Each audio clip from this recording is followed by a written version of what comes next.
Hey everyone, thanks for joining me. I'm Ben Martinek, and this is with Al's Money Advice, a subsidiary of Bonafide Finance and Magni Publicani. And I wanted to take a few minutes today and talk about our thoughts at an introductory level of investing and what we think of that to be.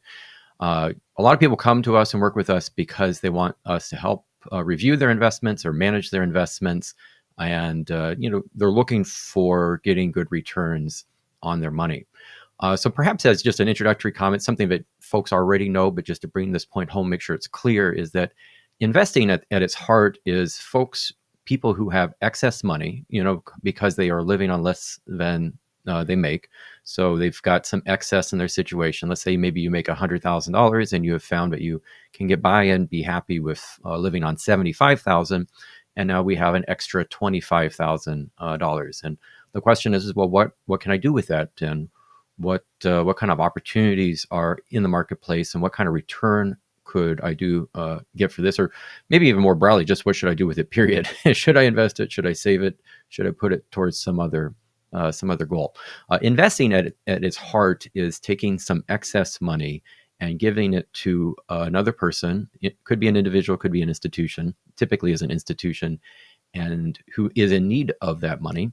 And they have plans, ideas that they'd like to implement with that money. And in exchange for you giving it to them, they're going to give you some sort of compensation, some sort of return. Could be, the manner in which you're compensated will vary depending on the nature of the transaction, or the exchange could just be a given set of a stream of income through something like a fixed income lending arrangement, a bond vehicle, as we would think of it or describe it, or could be a share of equity or ownership in a business activity, making you a part owner. So what you're doing is lending the capital, perhaps being available, assisting in the management of the company, and helping this organization, this entity, to take whatever business activity, product, or service that they have and bring it to the marketplace and be profitable, make money with it. So generally, investing is that very activity, is taking excess money and giving it to others, and then them promising, or at least hoping to deliver additional returns, more, give you the money back plus more over the course of time for lending it to them. And this whole process engenders, hopefully, ingenuity, innovation, disruption, changes. It's the fertile I don't what do you want, like the manure is what comes to mind. Maybe we'll call it the what is it, fertilization? It's not it's the fertile ground that brings forth new change, new opportunities, hopefully a better tomorrow. It's what encourages, it's the seedbed, if you will, for improvement. So that's when people come to us and they want to know, hey, we'd like you to invest our money. It's typically in what we call the capital markets, and the use of bond, stocks, mutual funds, ETFs, these designated vehicles that are all about doing many much of the same things that I just highlighted upon. But before we get into that, which is the heart of the conversation that I want to have, I think it's important to be thinking and talking about investing as also just really the opportunity of other places that money could be put additionally. And especially if we're looking at getting the highest return possible, where is their top dollar return?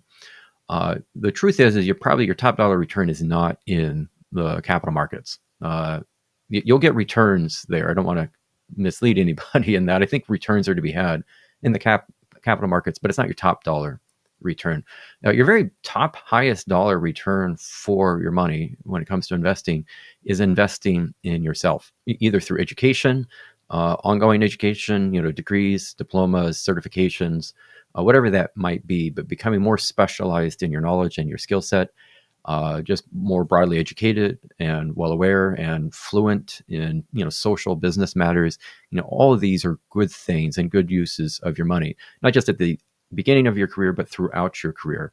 In fact, taking a portion of your money, maybe as much as 3% of it every year, and using it specifically for the point of reinvesting in yourself and having professional development, if you will.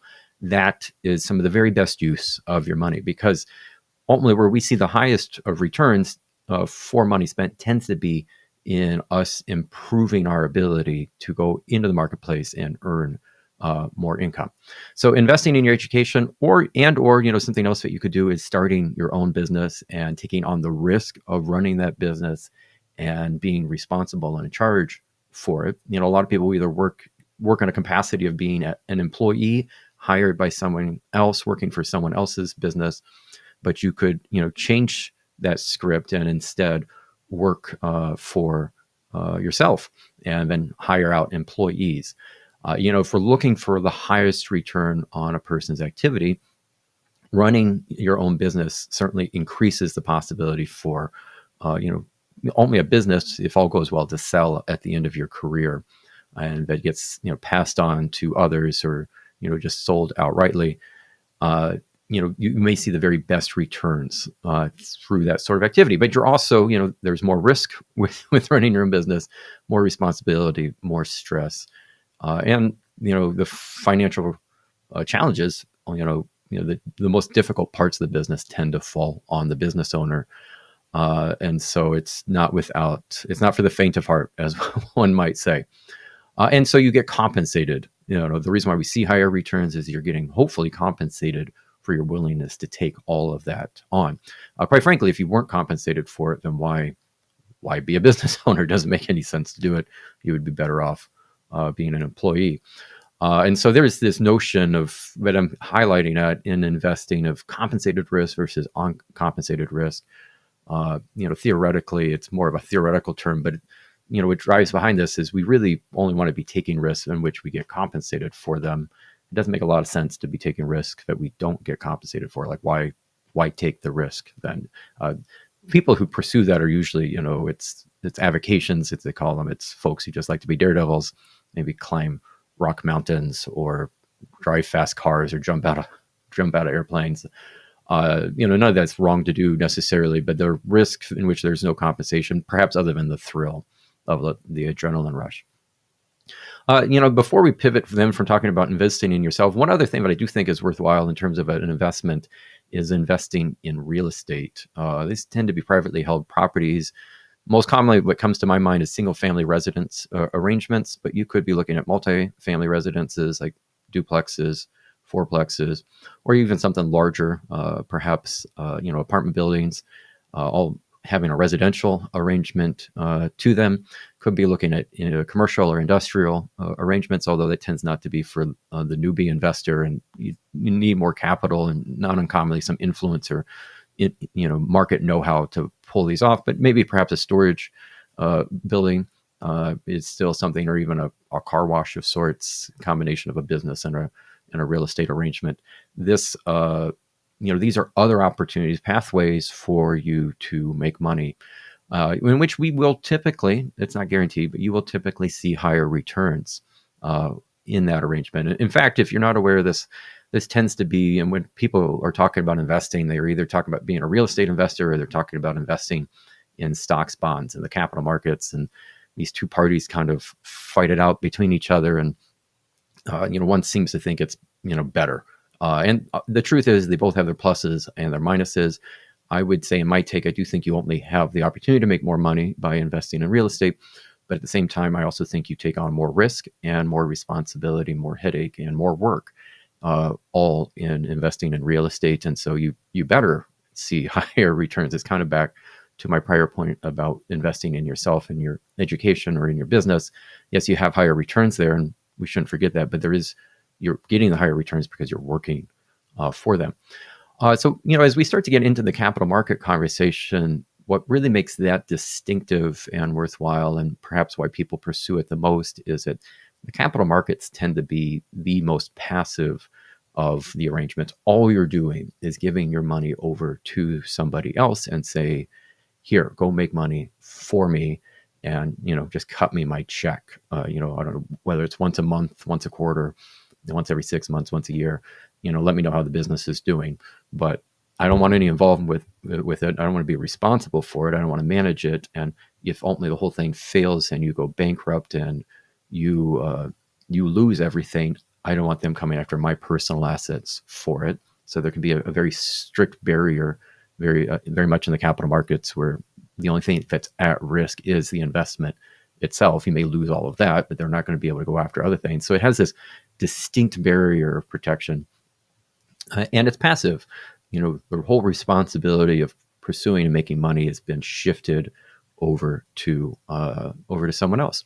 But then at the same time, for all of that, we also see probably the lowest returns that you would see for it. And that stands to reason. It makes sense. Like, you're not really working for it. Like, why should you get the same returns in this sort of passive arrangement where you're doing less as you might have either in real estate or only in your own business? So which one to pursue of these three, if we want to think of this as a hierarchy, is really dependent on the individual and what it is that they're wanting to accomplish and what their aspirations are, and the like. They're not equivalent, and sometimes people talk about, like, how real estate's so much better than the capital markets and you just get better returns. And I suppose that statement is true as far as it goes, but I think more of the story is well, you're also working more for those returns. So don't necessarily be sold by the higher return notion. I don't think they're fully telling you all of it that's going into it. It's not as easy and straightforward as simply putting your money in a mutual fund or a diversified portfolio. So with some of those initial thoughts out of the way, keeping this conversation up pretty central on just this notion of the capital markets, which is really the main item that people seek us out for in our services, and when they're asking us, how can we invest, what can we do with our money, that's our solution by and large, is how do you make money? Like, where do you make your money in investing? It's fairly straightforward, and to speak of this at a really basic level, it's, well, ultimately, we have to be buying businesses, and that's what you are doing by and large, especially when you're owning stocks. You're buying businesses that the underlying business at the end of the day is profitable. It's not possible for you to make money on an investment if the business activity at the center of the investment is itself not profitable and not making money. So we have to be buying profitable businesses. That's kind of the obvious, but just to make sure that point is clear. The other way you could make money, though, so you buy businesses that are profitable, and then as they make money and make a profit, you get some of that coming back home to you. But you could also make money by buying businesses at a bargain, where the price that they're selling for is particularly compelling. And it's the notion of the thought here is that they're underpriced. They're selling too cheaply, and for whatever reason, you've come to know that it's underpriced, and now you want to gobble that business up. And eventually, when the market realizes its folly and sees that the business was underpriced, and now the business comes to true value, we see an increase in share price. You can make money off of that increase due to the underpricing, or you're profiting from the mispricing. Conceivably, if you're really good at this, buying mispriced assets, either something that's buying something that's either underpriced significantly, or selling things that are overpriced. So selling them when they're, the people are wanting to pay too much money for them, and you just can't say no to it. You can conceivably make a lot of money doing this, a lot more money than just simply buying and owning the business that is profitable. So, and then just to continue with that thought, as I get deeper into our take on how we manage and invest money, just the flip side of this, how do you make money? Well, how do you lose money? I think it's really those 2 points that I just made in reverse. It's either the underlying business is now no longer profitable, and that could due to economic changes, and the business just didn't adapt and stay on top of things enough, and so either they're not generating as much revenue, or their expenses have gotten to be too high. But businesses, it's either the income or expense side of things for businesses to be profitable, and if either or both of those change, you can go from being profitable to non-profitable. So if only the underlying business is suffering and running at a deficit and taking on more and more debt and losing equity, then you'll lose money as an investor. Only if the price for the business, though, as much as you can maybe make money by bargain hunting, you can also lose money by overbuying. meaning you paid too much for a business. And this is the thing that people I don't think appreciate enough. Like, it's possible to find businesses out there that are just darlings. They're great businesses. They're well managed. They're out there killing it in the marketplace. Everything they seem to be producing, the market's loving, and they're generating tons of revenue, and they're big brand name. And because of all the hype and the attention and the awareness of it, they almost feel like a certainty. Like, how can I possibly lose money with this? And none of that's to say that the business isn't great. It's a great business, but the question that does arise is, can you pay too much money for a business where, even in the face of it being so great, it was not as great enough as what you paid for? Like, in order for a really great business to only be also a great investment, that's like two different things: a great business, great investment. In order for it to be also a great investment, the business not, the price is already embodying all those expectations of the marketplace in it. And if that business doesn't meet all those expectations, and really what it needs to do is exceed all those expectations, it's not going to provide a higher rate of return. And in fact, actually, even if it only, let's say it accomplishes most but not all of those expectations, it falls short. And the things that it does were inconceivable and amazing. What an incredible business.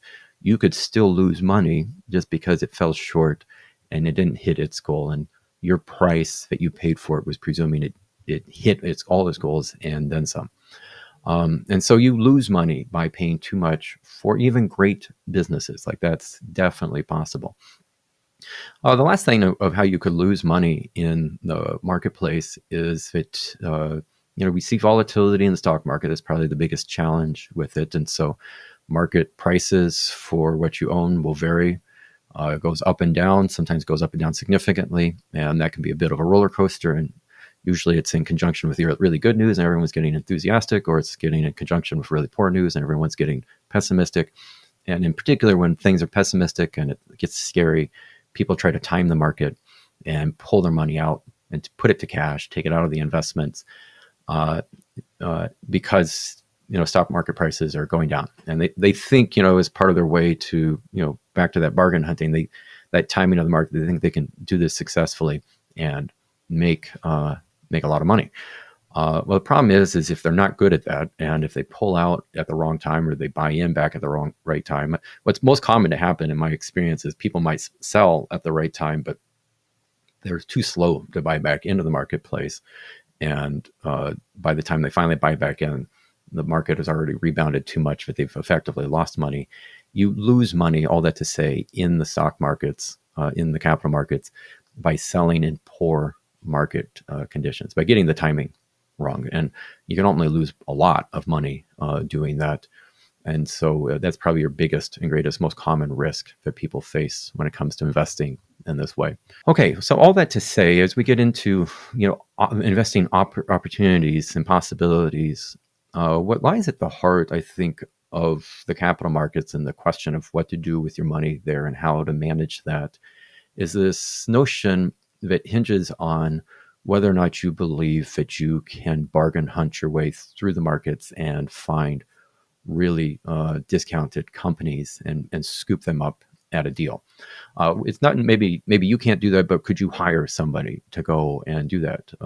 A fund manager, as they call themselves, or a portfolio manager, somebody who does this for a living, where they spend all their time, day and night, 24/7, constantly reading, economic reports and the latest headlines, and having conversations, perhaps even with CEOs, and trying to get a feel for the pulse of things in the industry, and making a determination as to whether or not this stock, is super promising, and let's go for it. And it's well priced. This is the new tomorrow. And then for all of that work that they're doing, which is research intensive, they are, asking for a fee. And so, you pay them, so much in management fees, and that management fee will vary, but it's not uncommonly around 1% of the money that you give. So you give them let's call it $100,000. Each year they're going to charge $1,000 management fee to be placing what is the remaining balance, the 99,000, into this hand-selected portfolio of stocks. It could be bonds too, all with the angle of bargain shopping, and either selling companies that are overpriced or buying companies that are underpriced. And then they're going to give you better returns this way if it are only in excess of the fee you pay. And so that whole approach is called active investing, active money management. The other basic way that you could approach this is what's called a passive approach, in which the managers of the fund managers, aren't intending to try to do any hand selection and bargain shopping or bargain hunting and getting you the very best prices. Instead, their intent is to capture kind of a replica, a sample size, if you will, of the market in various asset classes normally. And they take the stock prices of a company at whatever the current price is and say that that's a fair reflection of value. And if the price is pretty close to what the company's actually worth, it's presumed, just take it, it's presumed to be true. And we're going to buy the market broadly. That's called indexing, most commonly.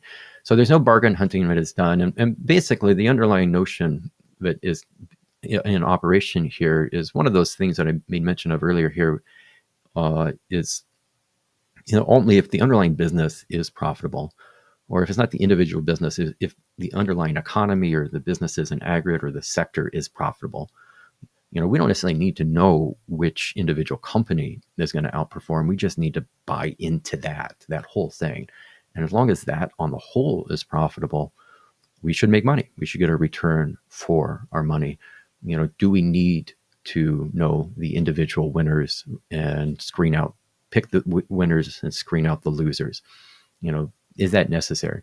A passive approach says no, it's not. And so because there is not as much involvement, research, hand selection, work taking place, the fee that is charged by those fund managers to put this portfolio together tends to be quite a bit less.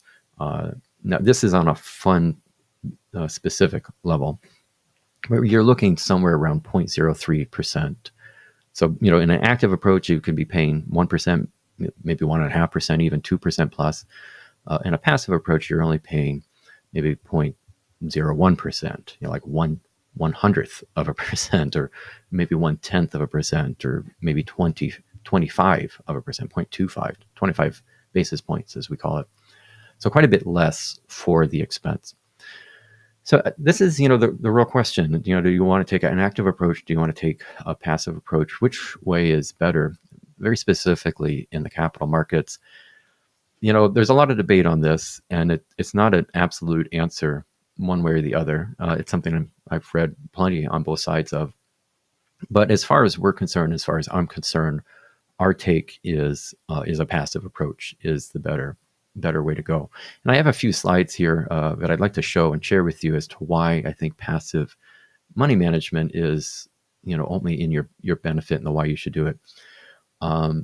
So why passive? Again, number of reasons. One is the long-term track record, even though as compelling as active is, this idea that I can pick the winners and screen out the losers. The truth is that's pretty difficult to do. And the reason why that's difficult to do goes back to, I think, human nature, and that people generally, thinking broadly, this isn't true on every individual level, but if we think of humans more broadly, or at least think of segments of humanity, there are folks who are very committed to always getting the best price they can at any time. They're always looking for easy dollars, and they're always looking to pick up that low-hanging fruit, which makes it then difficult to come across easy wins or easy low-hanging fruit, because people are thinking and looking for those opportunities already to grab them, and for you just to stumble on one is not likely. So all that to say is it's competitive. The prices that reflect the stock market are because of buyers and sellers, traders, trying to get the very best price they can.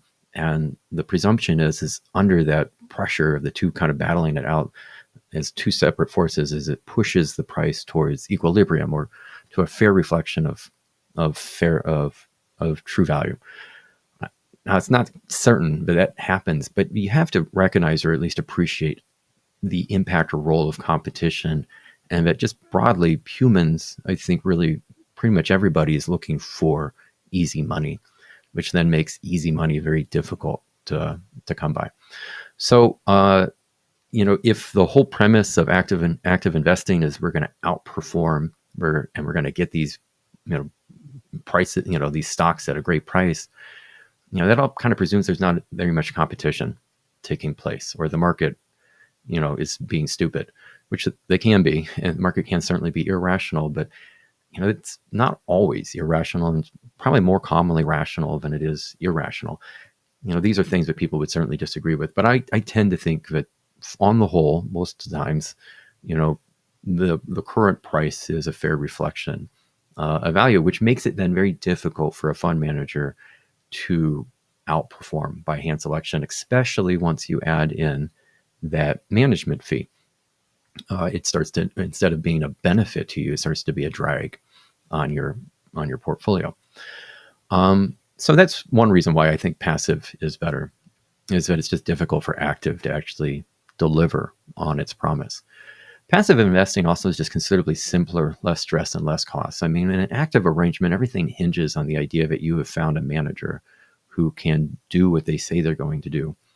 But you don't really know for sure that they're actually going to deliver on that. And so your question is left open-ended, and that invites, anxiety, concern, worry. And so passive investing, I think, by kind of taking that out of the equation, although it doesn't completely remove all anxiety from investing, because we're still dealing with an unknown future and not certain or guaranteed returns, and ultimately that you have to, if you're going to make money, there has to be some risk with it, again, because of these competitive forces and everyone's looking for easy money.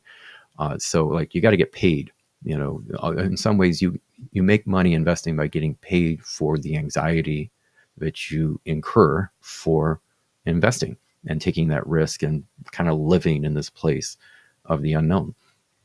But that said, passive investing I still think is simpler, less stress, and less cost. It's an easier way to invest over an active approach.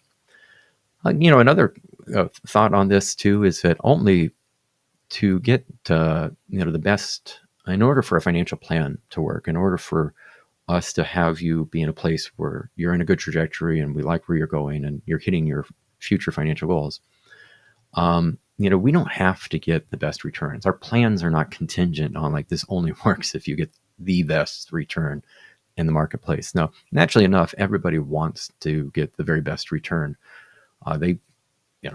Who wouldn't want to get top dollar, right? I mean, none of us would work for, I don't know, $50 when we could get paid 100, right? None of us would.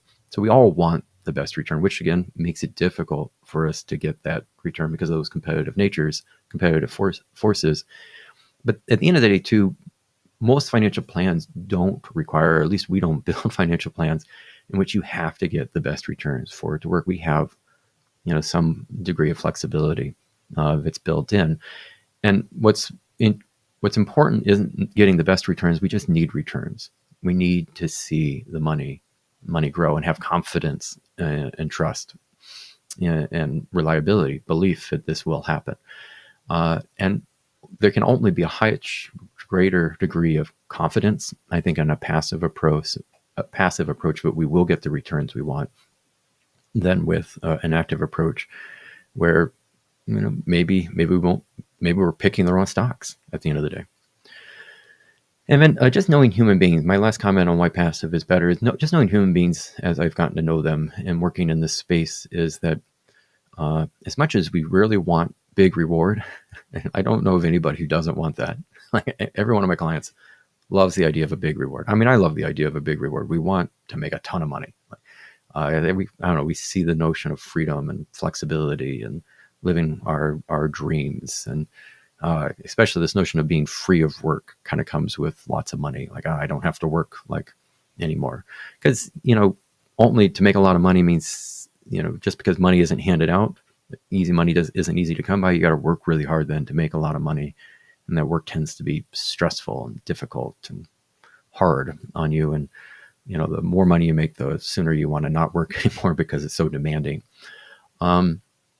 But then at the same time, we as much as we love those rewards, we hate the risk.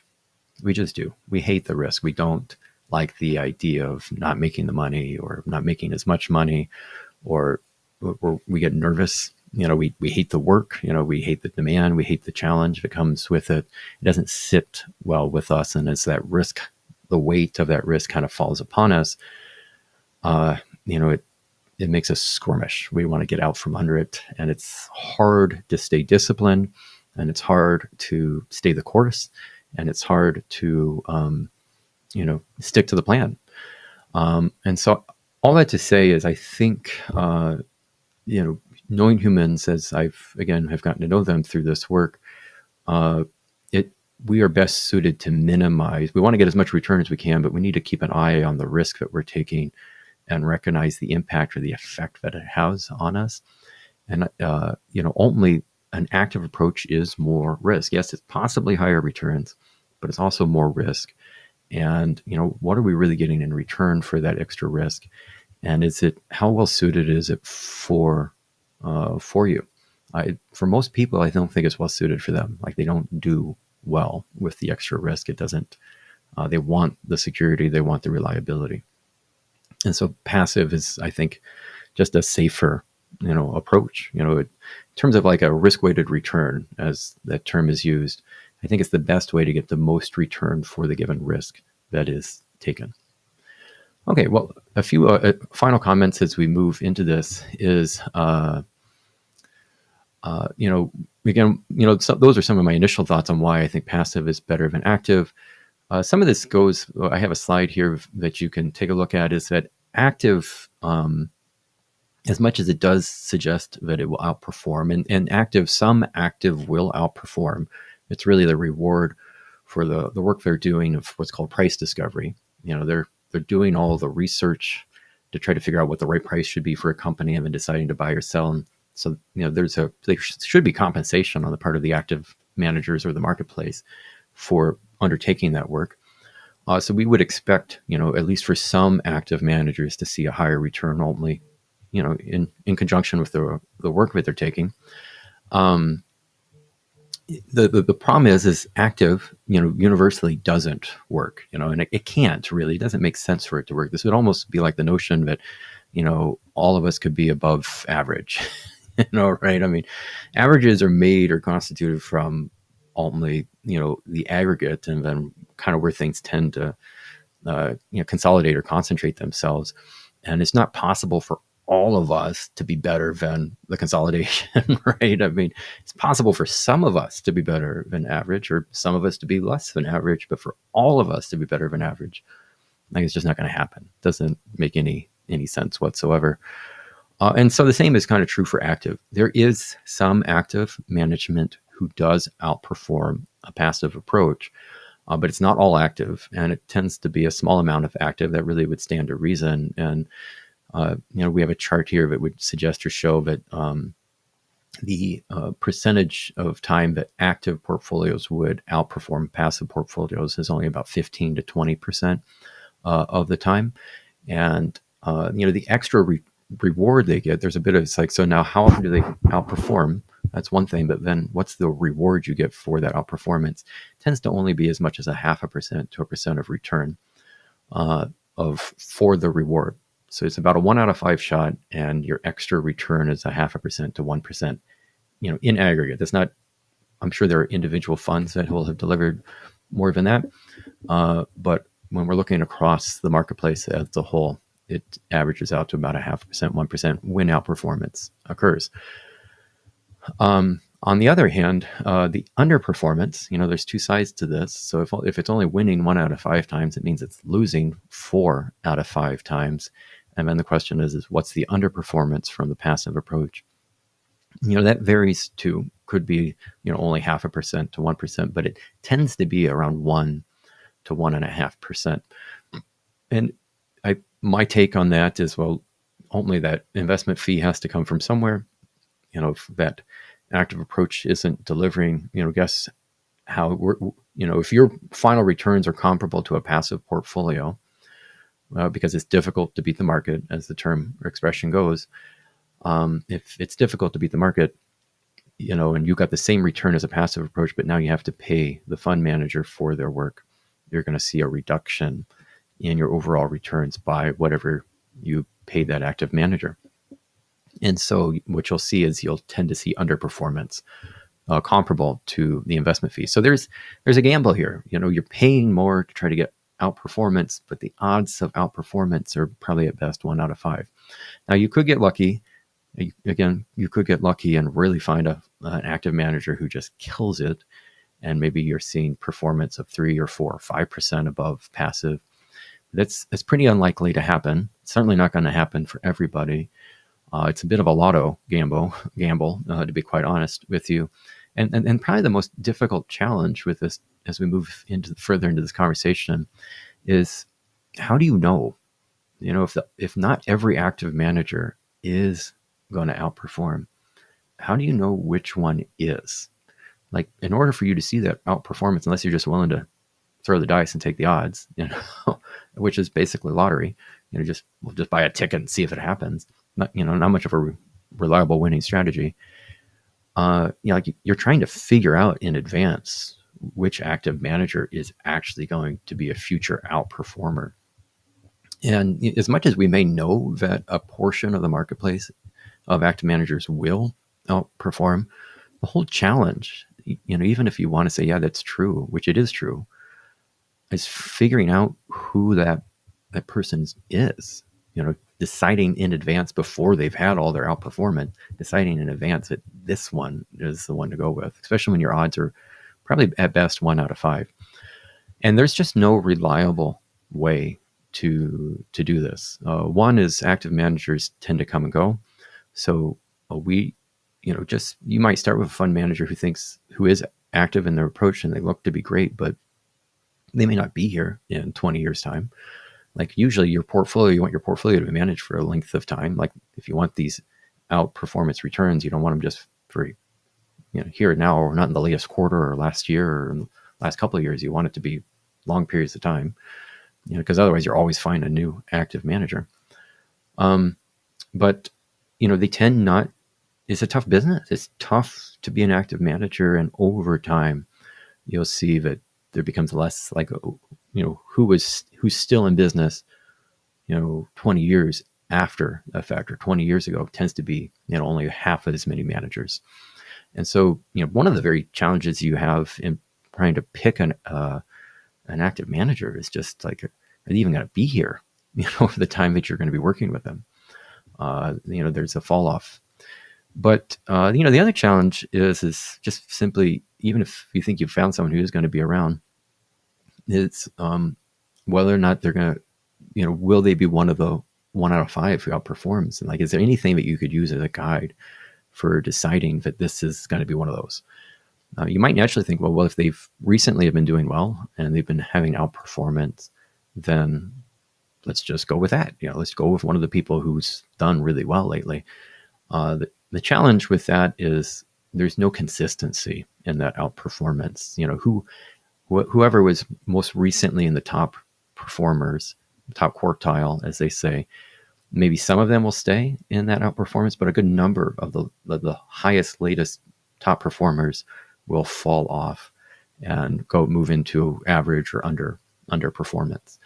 And so you can't just simply be like, well, I'll just pick one of the top, an active manager who's been in the latest top performance, top 25%, and kind of stands to reason you would think that person would just continue to stay in top performance. The reality is that's not what happens. Some of them will continue to stay in top performance, but there's this rule that develops. It usually tends to be only 1 out of 5 of the top performers continue to be a top performer. And so you still have this big gamble of picking the right one. So then the last comment here that I'd like to make, again, on why we just think portfolio or passive approach is better, is that you might say, well, look, it's just a 1% investment management fee. What's the big deal? Why don't we just pay it? Let's take the chance. It's kind of like playing the lotto. It's only $1, it's $10, it's $100, whatever you pay. What's the big deal? Well, the truth is there's the expected value of a lotto purchase is negative, which means you are more likely to lose money than make money on it. And when it's all the numbers are run out, it's not a winning gamble. It doesn't make sense to gamble on things in which the probabilities suggest we're probably going to lose our money. Um, you know, active management has like this piece to this where it's a bit of a lottery. And unless we actually, are fortunate enough to win and pick the right ones, we're probably going to lose money. And when it comes to investing, losing, and not getting the value that you should for the fee that you're paying, that doesn't come home to you. It does become costly or expensive, at least, under this notion of compounding. Uh, there's a chart here that you can see, compounding is more of a mathematical concept that we tend to use as a model to see how our actual performance is. Investments don't follow a compounding model exactly. Maybe if you had your money invested in a bank or some sort of fixed income asset, you might see compounding play itself out rather perfectly in that situation. Generally, compounding is almost mythical. It's an ideal that we're shooting for. All that to say, though, is compounding is this notion that we have our money working to generate more money for you, and if we just let money generate more money for you over time, little by little, and we get more and more of that money just working for you, we can amass a rather large force of money that you never created. It was your money that made it, now creating more money for you. And so it has this hockey stick arrangement where it takes a long time for compounding to build up. It's not over the course of just a couple of years, but usually decades.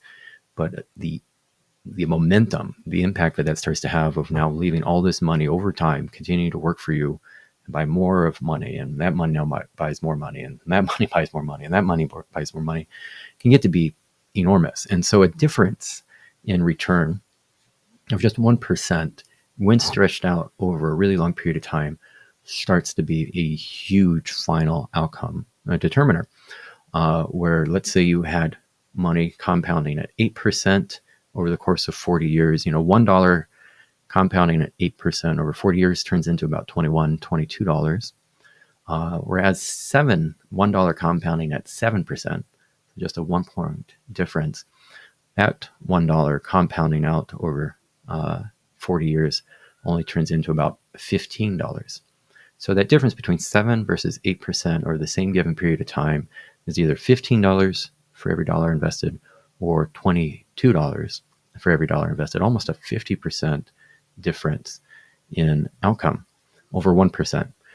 So over the long term, if investment returns or fees don't deliver, it is impactful. There's no question it is. And that's particularly true in the investment fund space. And so it's something for us to stay aware of. Now, there's a deeper conversation to be had here, and I don't want to go into it because people pay us for our advice, and sometimes are a little sensitive to how much we should or ought to get paid. And I do think there's a rightful conversation to be had. We should do another video on what's a good fee to be charging, because the work that a financial advisor or financial planner does is important and valuable and deserves to be paid. But just like in anything in life, you can pay too much for it, or potentially too little too, but it could be too much. And so I think it's true with anything in life. You don't expect anyone to work for free, and you shouldn't. You're not going to get very good service if they're working for you for free. But we should always be aware: are we overpaying? And I think that applies just as much to our field as to anything. We need to be evaluating.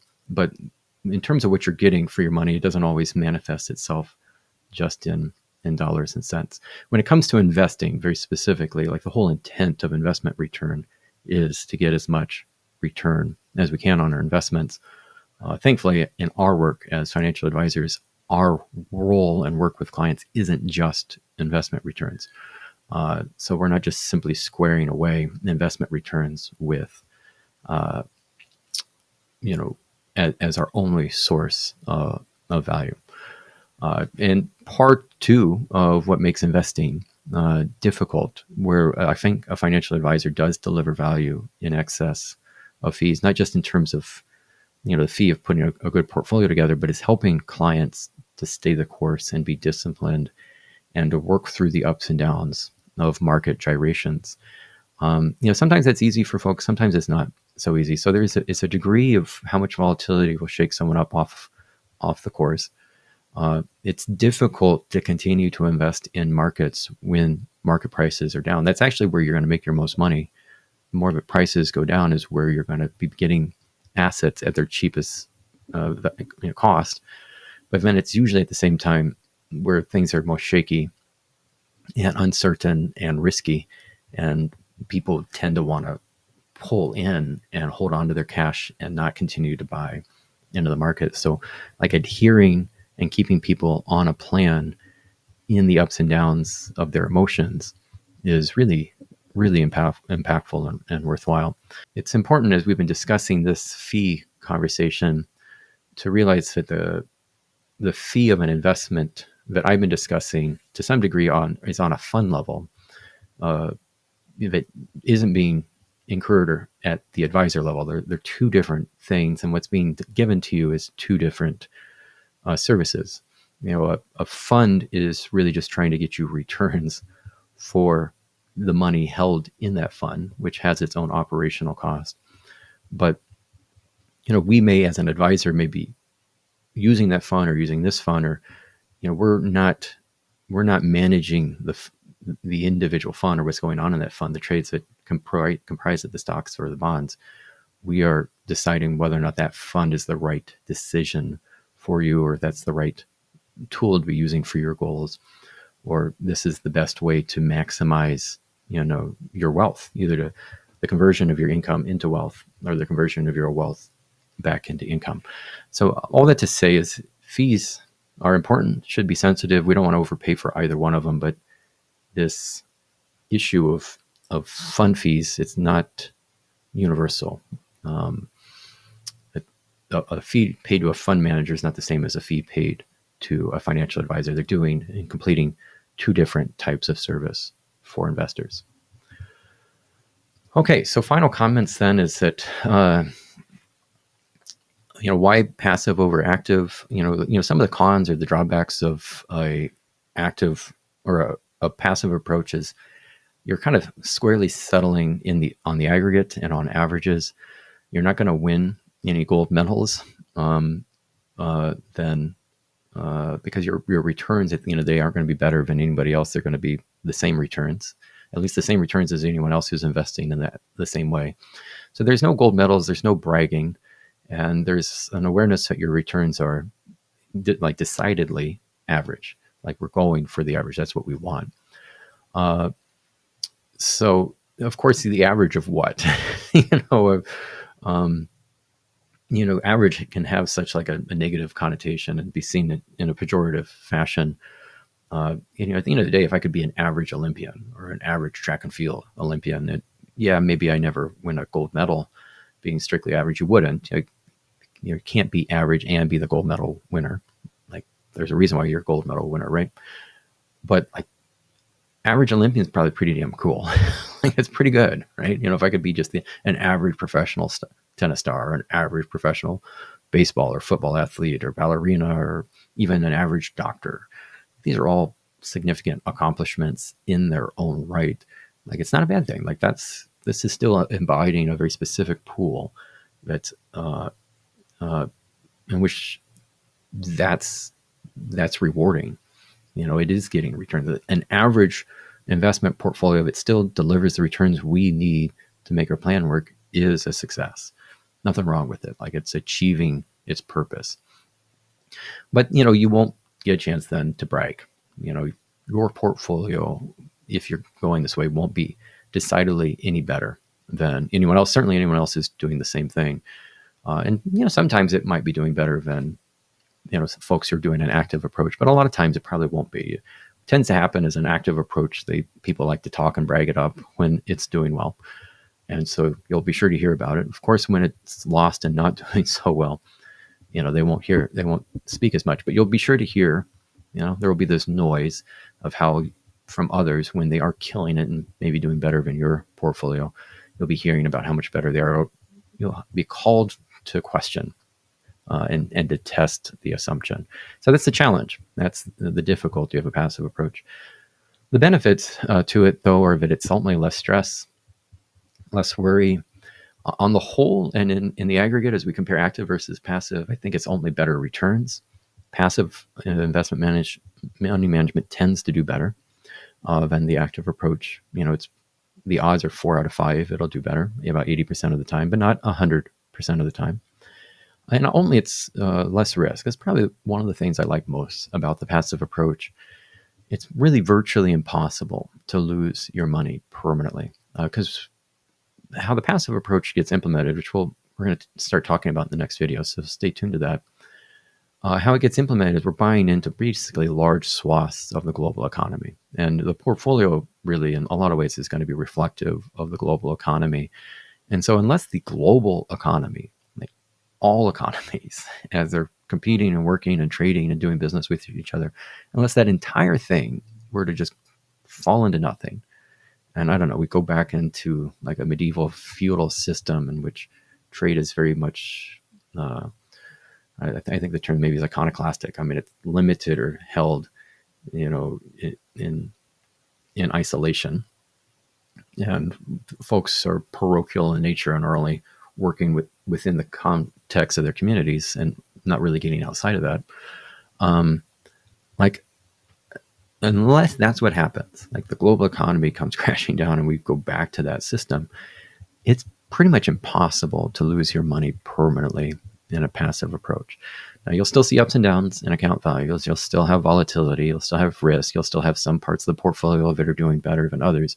But to have all of that to be permanently lost, go to zero and stay at zero, it's just not going to happen. And then at the end of the day, even if it does happen, like, we all of us have much bigger problems and things to worry about than our portfolios at that point in time. So it's going to be a pretty minor consideration. So because of that less risk and the real near guarantee, I mean, I would put at a very high degree of certainty that it's not going to go to zero, it allows you to be a more comfortable ride and something that's easier to believe in and trust and just follow and execute, and you can stay the course and achieve the plan, which are all the things that are really a necessity in order for you to see the returns over time in the marketplace. Like, only investing in the capital markets comes about by being in the market, not by timing the market. You can make money, but you just got to ride the ups and downs in it and give it time and just believe that it's going to work. And that's really, I think, at the end of the day, where an advisor can be critically important as far as your investment approach goes. We can look to keep the fees low. We can keep you broad. We can keep you diversified. We can share it up into different asset classes, all the details of which I'll start to go into in the next video. So, we'll talk about how do you actually make this portfolio work. But, the critical piece is just working through the ups and downs of the market. And if there's outperformance, not getting carried away by that and start chasing the things that are doing particularly well, thinking we need to put more money into what's been doing really well, thinking that somehow that's going to continue to give you better returns. But it's at the same time, if things aren't doing so well, it's continuing to stay and not get antsy and try to find something else. And that's probably some of the challenges we see the most commonly, is if the returns aren't what people hoped or wanted them to be, especially in a short-term period of time, they start to look towards other solutions because they want their money and they want those returns, and it needs to happen right now. And, something that I've learned in the years of doing this is that it's, the folks who are patient and who are disciplined who get rewarded. The ones who start to get antsy and bothered by the wait and then impulsive are the ones who just feel like they can make returns happen by demand, by command, by the wand of, the stirring of their magic stick. Those are the people who get themselves in the most trouble. And sadly, it's kind of a bit of a tragedy. Those are the folks who get the lowest returns because they can't maintain the discipline. So there you go. That's our take on investing, specifically in the capital markets. We could have another video on real estate investing. We have certainly some thoughts there, both in favor and against real estate investing.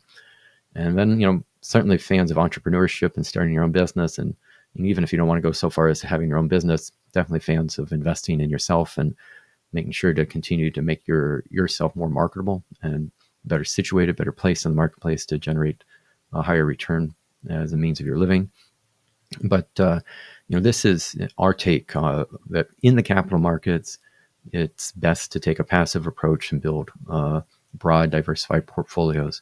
If you'd like to learn more, stay tuned for our next segment, part 2, in which we talk about how to do that, the implementation of a passive approach. Until then, this is Ben with Al's Money Advice, the newsletter of Bona Fide Finance and Magni Publicani.